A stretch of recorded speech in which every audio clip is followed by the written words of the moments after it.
اس video کو like کیجئے، اپنے دوستوں کے ساتھ شیئر کیجئے، اور اگر ابھی تک آپ نے ہمارے چینل کو سبسکرائب نہیں کیا تو اسے سبسکرائب کر لیجئے اور ساتھ ہی موجود بیل آئیکن کو دبا لیجئے تاکہ آپ کو تمام نئی سٹوریز ملتی رہیں۔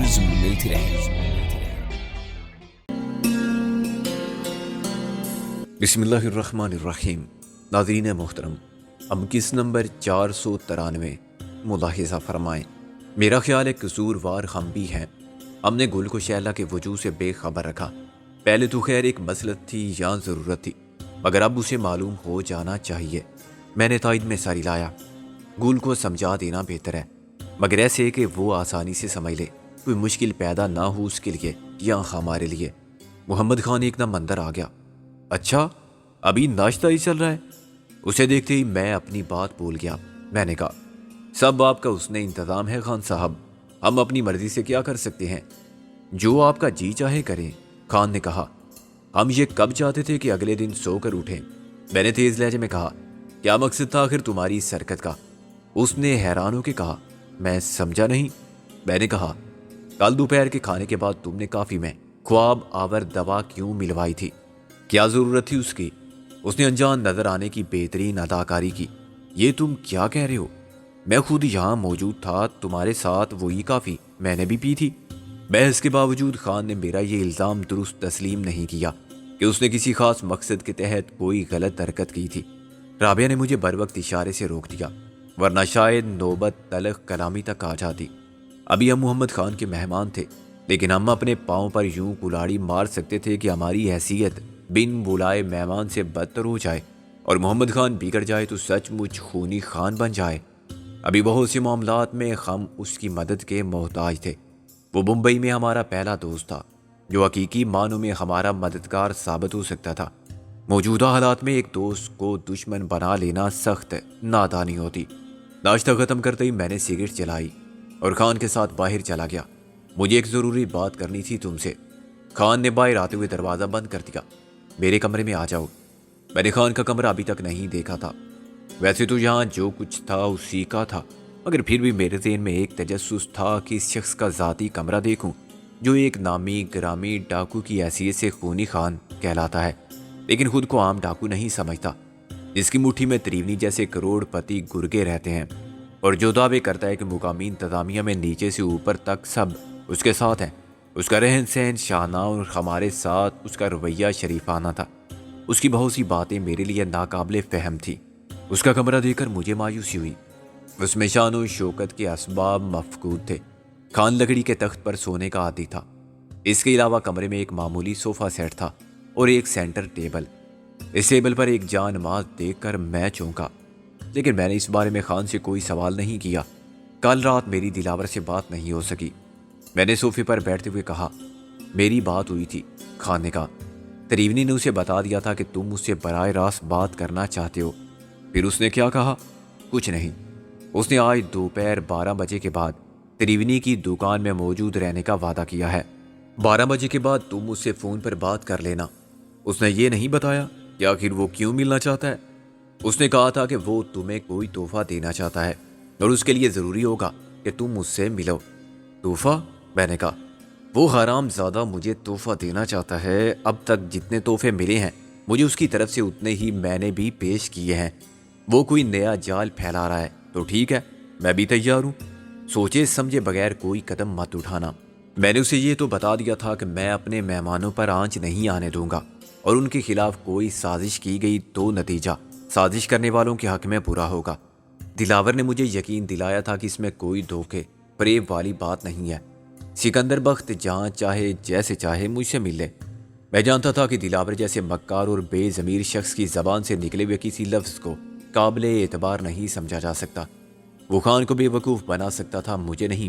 اس کے شیطانی ذہن میں کیا تھا یہ اسے گفتگو کے بعد ہی معلوم ہو سکتا تھا۔ دلاور کے موضوع پر خان سے مزید کچھ کہنے کا فائدہ نہیں تھا۔ میں نے اچھی طرح غور کرنے کے بعد محتاط انداز میں کہا، خان صاحب، میں کل ہی ایک بات پوچھنا چاہتا تھا، لیکن ہوا یہ کہ آپ نے ہمیں سلا دیا۔ خان مسکرایا۔ اب تمہارے سامنے یہ اعتراف کرنے میں کوئی حرج نہیں کہ میں نے ایسا ڈاکٹر کے مشورے پر کیا تھا۔ اس نے کہا تھا کہ یہ سب لوگ تھکن اور اعصابی کشیدگی میں مبتلا ہیں، ان کو آرام کی ضرورت ہے۔ ویسے تم آرام نہ کرتے، تم سب نے اپنی اپنی فکریں پال رکھی ہیں۔ میں نے کہا، اس وضاحت کے بعد مجھے کوئی شکایت نہیں رہی۔ یہ نیک نیتی پر مبنی دوستانہ اقدام تھا۔ کل دوپہر مجھ سے لا علمی میں غلطی ہوئی۔ میں جانا چاہتا تھا اپنے کمرے میں، لیکن کمرے ایک سے ہیں۔ میں کسی اور کمرے میں چلا گیا۔ معلوم نہیں وہ کمرہ ایسے ہی کھلا رہتا ہے یا غلطی سے کھلا رہ گیا تھا۔ خان نے مجھے غور سے دیکھتے ہوئے کہا، کون سا کمرہ؟ میں نے کہا، وہ کمرہ شاید اسلحہ خانہ ہے۔ وہاں میں نے سب کچھ دیکھا، مشین گن سے آٹومیٹک رائفل، ریوالور، دستی بم اور ہر قسم کے کارتوس تک۔ خان نے کچھ دیر بعد کہا، اس میں پریشانی کی کیا بات ہے؟ میں نے کہا، میں اسلحہ دیکھ کر حیران یا پریشان نہیں ہوا۔ یہ سب ہمارے لیے بھی وہ کھلونے ہیں جن سے ہم دن رات کھیلتے رہتے ہیں۔ اگر میں طبلہ، سارنگی اور ستار دیکھتا تو ضرور حیران ہوتا کہ ان چیزوں کا یہاں کیا کام۔ محمد خان نے کہا، میں ستار بہت اچھا بجاتا تھا۔ بہت عرصہ ہوا ریاض کیے روی شنکر، استاد عبدالحلیم جعفر خان اور پاکستان کے محمد شریف کو میں نے بہت سنا ہے۔ میں اس انکشاف پر سخت حیران ہوا، مگر میں نے اپنی بات جاری رکھی۔ اس کمرے میں کچھ اسلحہ میرا دیکھا ہوا تھا۔ میرا مطلب ہے وہ عام اسلحہ نہیں تھا۔ عام اسلحہ ہم استعمال بھی نہیں کرتے۔ عام آدمی کے لیے خنجر بھی اسلحہ ہے۔ وہ زیادہ سے زیادہ ریوالور رکھتا ہے۔ میں نے نفی میں سر ہلایا۔ یہ اسلحہ غیر ملکی ساخت کا تھا اور اس پر مخصوص شناختی نشانات تھے جن کو بڑی محنت سے مٹا دیا گیا تھا، ریتی سے رگڑ کے یا کسی اور چیز سے گھس کر۔ لیکن میری نظر نے پھر بھی پہچان لیا کہ یہ اسلحہ کہاں سے آیا ہے۔ میں نے تمہیں چودھری دلاور کے بارے میں اور اس کے کاروبار کی نوعیت کے متعلق ساری بات بتا دی تھی۔ یہ بھی بتا دیا تھا کہ اس کے اور میرے درمیان پہلے ذاتی دشمنی تھی، کیونکہ وہ میرے باپ کا قاتل تھا۔ لیکن اس کے بعد ہماری دشمنی کی سطح بدل گئی۔ ہم سب دوستوں، جان نثاروں نے چودھری دلاور اینڈ کمپنی کے خلاف محاذ قائم کر لیا۔ ہم نے اس کے اسلحے کے متعدد ذخائر تباہ کیے اور اس کے کاروبار کو ختم کرنے کی ہر ممکن کوشش کی۔ ہماری حساب میں بہت سی کامیابیاں ہیں، مگر ہم یہ دعویٰ نہیں کر سکتے کہ ہم دلاور کو روکنے میں کامیاب رہے۔ اس نے بہت نقصانات اٹھائے، مگر ابھی تک اس کا گروہ ختم نہیں ہوا اور اس کا کاروبار ختم نہیں ہوا۔ ہم اس کے پیچھے لگے ہوئے ہیں اور لگے رہیں گے۔ وہ مختلف راستوں سے اسلحہ مشرقی پاکستان بھیج رہا ہے اور اس کا ایک راستہ یہ بھی ہے جس پر چلتے ہوئے ہم یہاں تک آ گئے۔ ہمارے پیچھے وہ سب شکاری آ گئے جو شرافت، انسانیت اور آدمیت کے ضمیر کے شکاری ہیں۔ یہاں تریونی جیسے شکاری ان کے ساتھ مل گئے ہیں، لیکن اس سے کوئی فرق نہیں پڑتا۔ ہمارا خدا ہمیں کہیں تنہا اور بے یار و مددگار نہیں چھوڑتا۔ یا اس نے تمہیں ہماری مدد کے لیے بھیج دیا۔ محمد خان نے اپنے دونوں کانوں کو چھوا۔ میں بہت گناہگار ہوں بابا، خدا مجھ سے کوئی نیک کام نہیں لے گا۔ وہ جانتا ہے کہ میں تو شیطان کا چیلا ہوں۔ ایسا مت سوچو محمد خان، تمہارا اعتراف گناہ ہی اسے پسند آیا ہوگا۔ وہ جسے چاہے نیکی کی توفیق دے۔ مجھے بتاؤ، کیا تم مسلمان نہیں ہو؟ خدا یہ ضرور جانتا ہے کہ میں اس کا بندہ ہوں۔ بھارت میں کروڑوں مسلمان آباد ہیں۔ میں ان کی سیاسی وابستگی اور جذباتی ہمدردی کی بات نہیں کرتا۔ وہ اپنی اپنی وفاداریاں خود استوار کرتے ہیں۔ ذہنی طور پر وہ پاکستان کے ہی نہیں، دنیا بھر کے مسلمانوں کے ساتھ ہیں، مگر عملاً وہ بھارتی شہری ہیں۔ اور کوئی انہیں پاکستان کے ایجنٹ یا ففتھ کالم کہے تو یہ محض شر انگیزی ہے۔ میں تم سے یہ بھی توقع نہیں رکھتا کہ تم اس مشن میں ہمارا ساتھ دو، جس کو ہم ایک جہاد سے کم پاک نہیں سمجھتے۔ لیکن میں تم سے ایک سوال ضرور کروں گا جس کا جواب تم صرف ایک مسلمان کی حیثیت سے دے سکتے ہو۔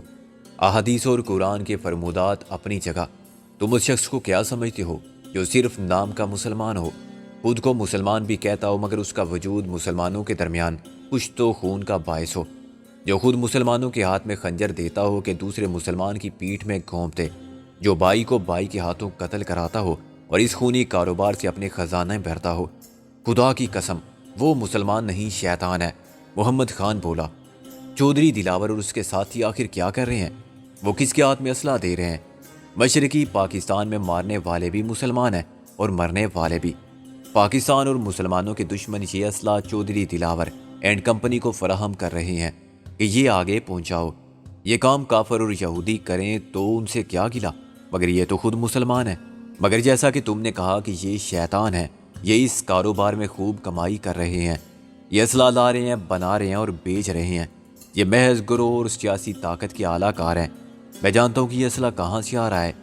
میرے لیے پریشانی کی بات یہ ہے خان صاحب کہ یہ وہی اسلحہ تمہارے پاس کیسے پہنچا؟ خان چونکا۔ میرے پاس؟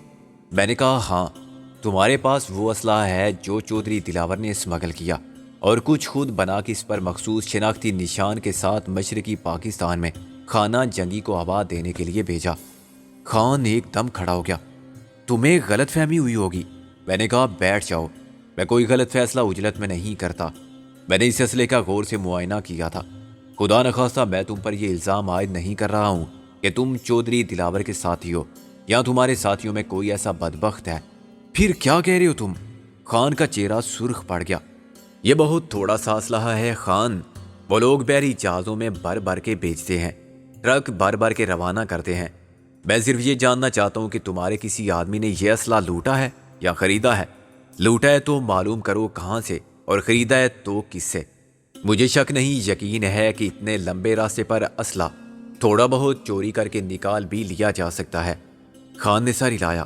آؤ میرے ساتھ، پہلے مجھے بتاؤ کہ تم نے کیسے شناخت کی۔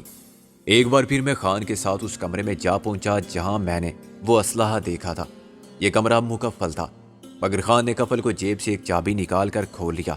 دروازہ اندر سے بند کر کے اور لائٹ جلا کر میں نے ایک ایک چیز اٹھائی اور خان کو وہ مخصوص نشانات دکھائے جو بڑی محنت سے مٹانے کی کوشش کی گئی تھی۔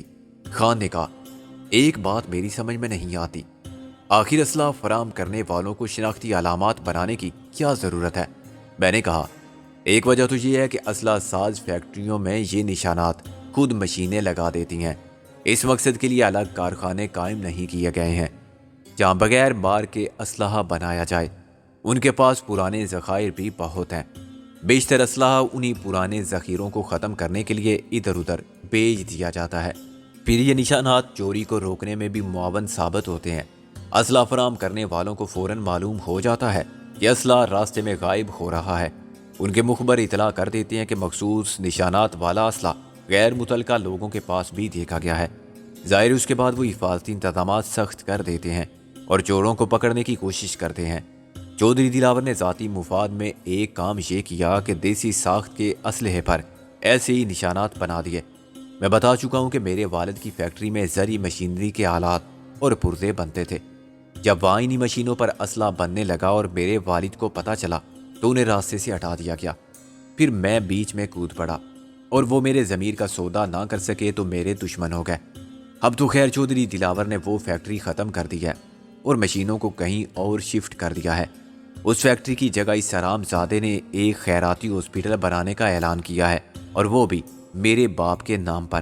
لیکن دیسی اسلحے پر غیر ملکی نشانات لگانے کا سلسلہ شاید ابھی تک جاری ہوگا۔ اس طرح وہ زیادہ منافع کماتا ہوگا۔ یہ اسلحہ غیر ملکی ہے یا غیر ملکی نشانات والا دیسی؟ یہ دیسی اسلحہ ہے۔ میں نے پورے یقین کے ساتھ فیصلہ دیا۔ جو چودھری دلاور کے کسی کارخانے میں ڈالا گیا ہے، اس پر غیر ملکی ساخت کے نشانات عین اس جگہ پر نہیں ہیں جہاں برآمد شدہ اسلحے پر ہوتے ہیں۔ دوسری چیز ہے سیریل نمبر، وہ ان پر نہیں ہے۔ یہ 100% چودھری دلاور کا مال ہے۔ خان نے سر ہلا کے کہا، میں معلوم کر لوں گا۔ پھر اس نے کمرے کو اسی طرح مکفل کیا اور ہم اسی کمرے میں لوٹ آئے۔ میں نے کہا، اس میں کوئی شک نہیں کہ تمہاری ذات بہت پوری اسرار ہے۔ تم خود کو عام ڈاکو نہیں سمجھتے، خاص ڈاکو کہتے ہو۔ خدا سے ڈرتے بھی ہو اور زبان سے ہی نہیں عمل سے بھی ثابت کرتے ہو کہ تم مسلمان ہو، شاید مجھ سے بہتر مسلمان ہو۔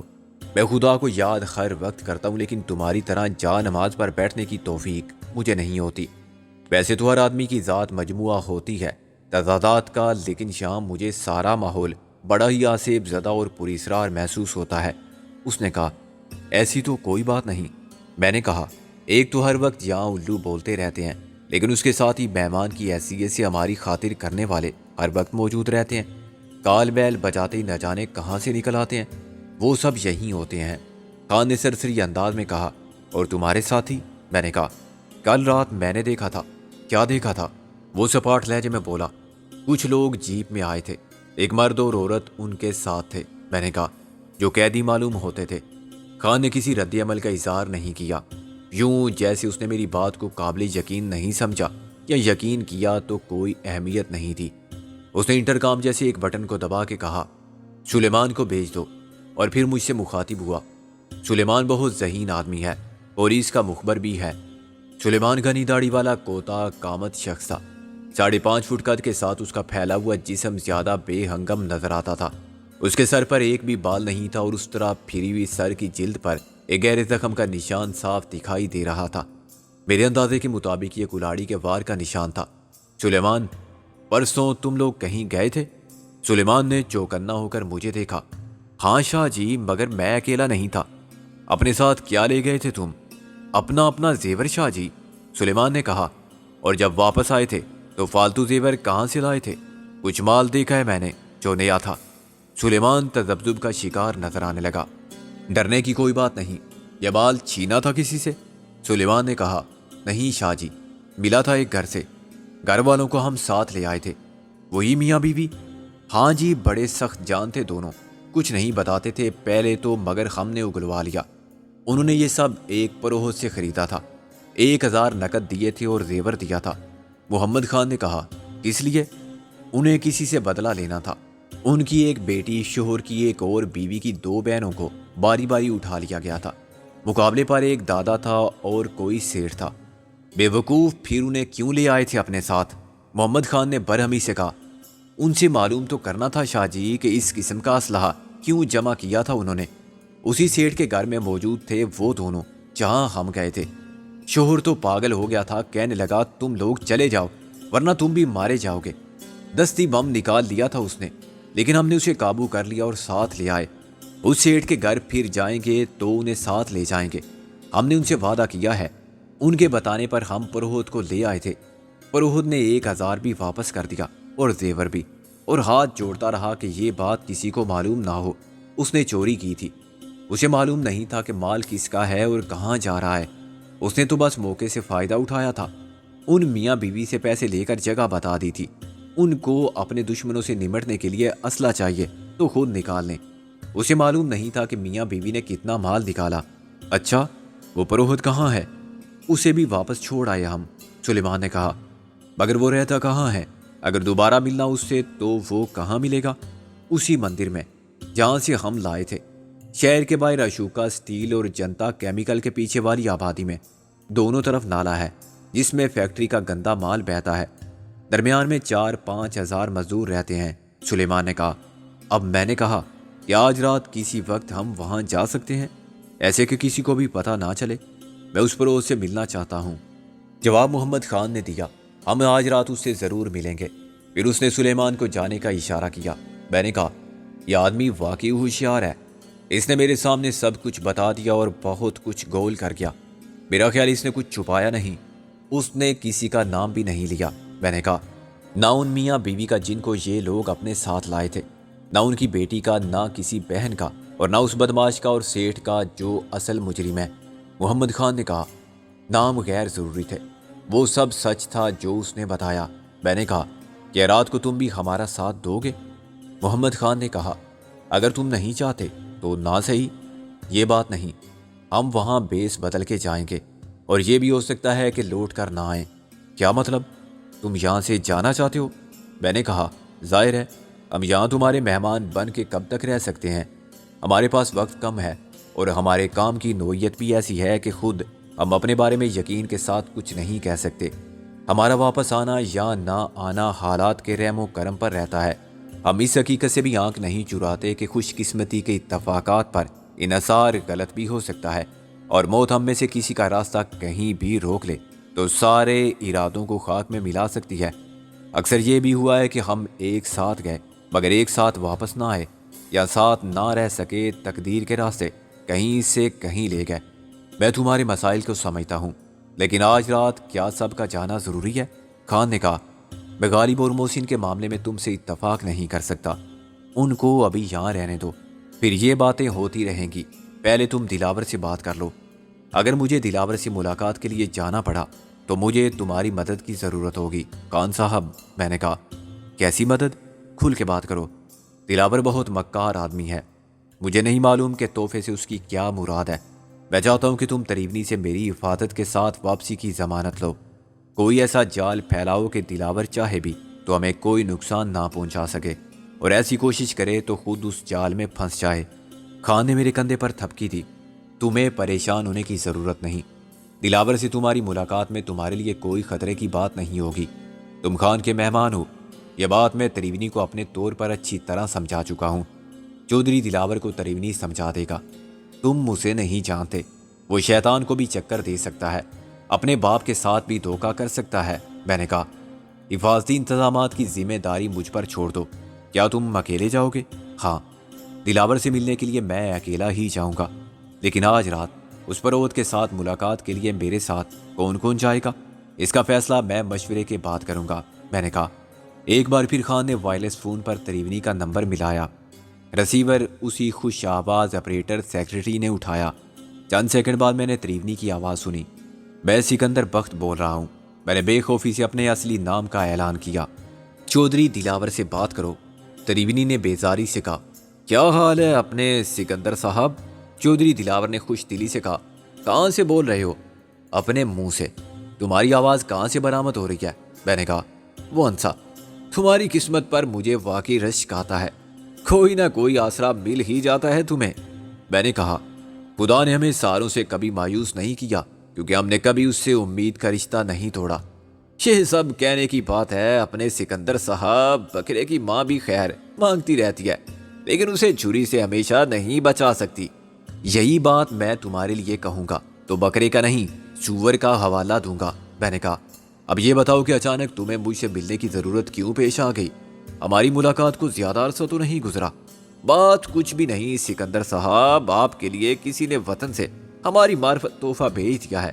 دلاور بولا ویسے تو ہم دشمن ہیں، مگر کبھی کبھی مروت بھی کر جاتے ہیں، جیسے تم نے بس مروت میں اپنے وعدے کا لحاظ رکھا، تم ہمیں گولی بھی مار سکتے تھے۔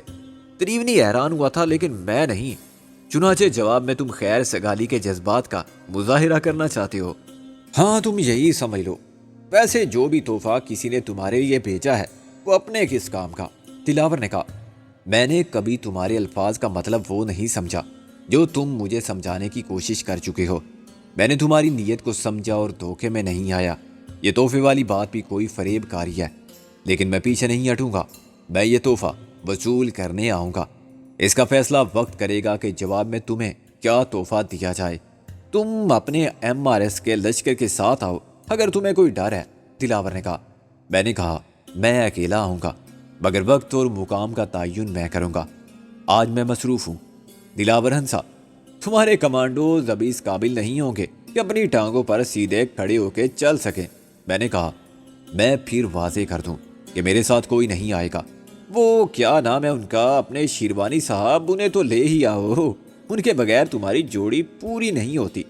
دلاور بولا میں نے کہا یہ ہو سکتا ہے کہ وہ اکیلا آ جائے، لیکن تمہیں بہت مایوسی ہوگی اسے دیکھ کر۔ دل چاہے تو اس سے مقابلہ کر کے دیکھ لینا۔ محسن کا حوصلہ بھی وہی ہے اور محسن بھی، اس کا حوصلہ تو ہم ضرور دیکھیں گے اپنے سکندر صاحب، اور تمہارا حوصلہ بھی۔ بہت جلد تمہیں احساس ہو جائے گا کہ وقت اب کس کا ہے۔ تم بہت آگے نکل آئے تھے، شاید اب تمہاری واپسی کا سفر شروع ہوگا، بشرطے کہ تم نے واپسی کا یہ آخری راستہ بھی خود ہی بند نہ کیا۔ دلاور نے کہا اور لائن کٹ گئی۔ اس نے ریسیور رکھ دیا تھا اور اس کی آخری الفاظ کی باز گشت باقی رہ گئی تھی۔ یکلخت دلاور کے لہجے میں اس کی فطرت کی تمام سفاکی اور درندگی بولنے لگی تھی۔ اس کی دھمکی میں چھپا ہوا الٹیمیٹم کسی نامعلوم خطرے کا الارم بن گیا تھا۔